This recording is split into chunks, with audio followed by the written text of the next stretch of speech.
nag-transmit siya, kukunin mo yan. Intercept.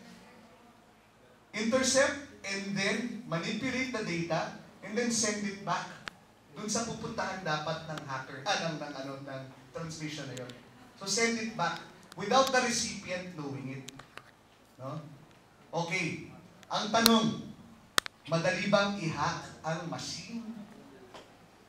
Sasabihin ko kung bakit hindi. No? Ang ating makina, at during transmission, lahat yan, naka-encrypt ang code. Naka-digital sign ang ating mga transmission streams. Furthermore, industry standard ang gamit natin.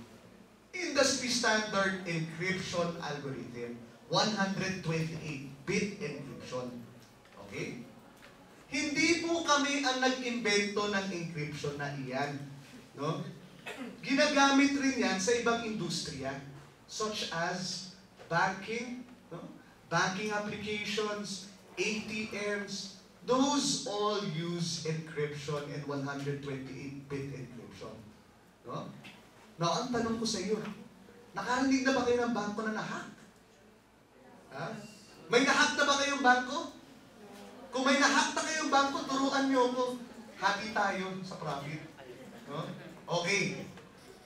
Bakit ko masasabi ang makina natin mas secure sa bangko? Kasi ang bangko or ang internet banking, ang ATM, 24/7 yan online. No? Ibig sabihin, pwedeng at any point in the day, habang nag-use ang hacker, pwede niyang kunin ang data. No? Ang makina natin, ang tawag dito, stand-alone.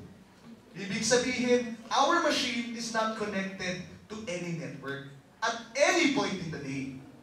We only connect this to a network when we're about to transmit, after we close the elections. So when we're about to transmit, no, it only takes 2 to 5 minutes to send the data. After that, offline ulit. No? So mas secure ang ating sistema kaysa sa mga bangko. Of course, ang bangko may security guard na may baril. No? So it's physical. I'm talking technology-wise, no? Not physical security-wise. Okay. No? Gaano kalakas ang 128-bit encryption? Sino marunong mag-hack dito? Kahit na mga 2-bit encryption na. Sino dito ang CS ang inaaral? Computer science. Okay lang, hindi rin naman ako CS eh. So ganito na lang, no? Okay, let us describe 128-bit encryption. Actually, there's a mathematical formula for that.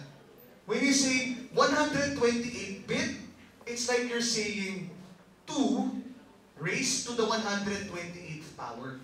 No? Yung resulting number of combinations, the number that results from 2 raised to 128, yan ang number of combinations that a hacker would have to try to unlock the data. No? Okay, let's visualize that. 2-bit encryption, 2 raised to the 2. Anong sagot doon? 4. No? 4 combinations to try, easy to hack. 2 raised to the 3. Ha? Pati ako ginugulo nyo eh. 2 raised to the 3, 8. 2 raised to the 4, 16. To the 5, to the 32. To the 10, ay wala na. To the 20. Ang to the 20, nasa millions na yan. Ang to the 30, nasa billions na yan.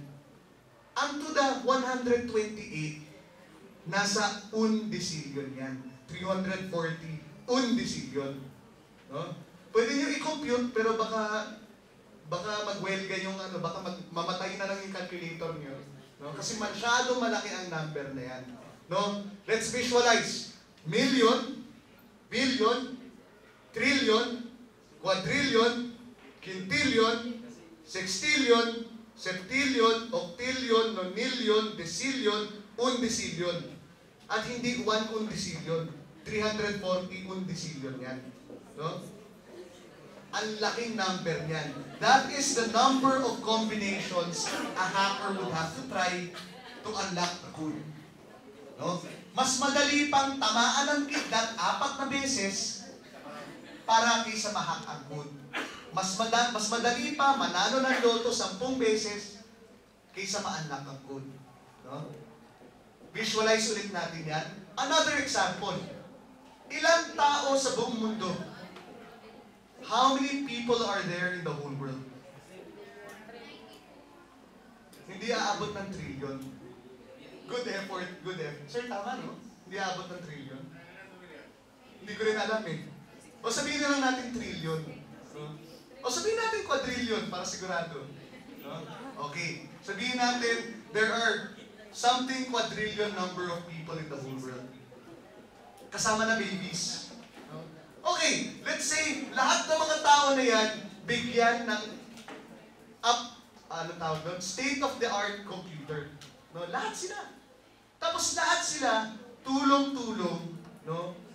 Mag-hack ng code. Ng 128-bit encryption.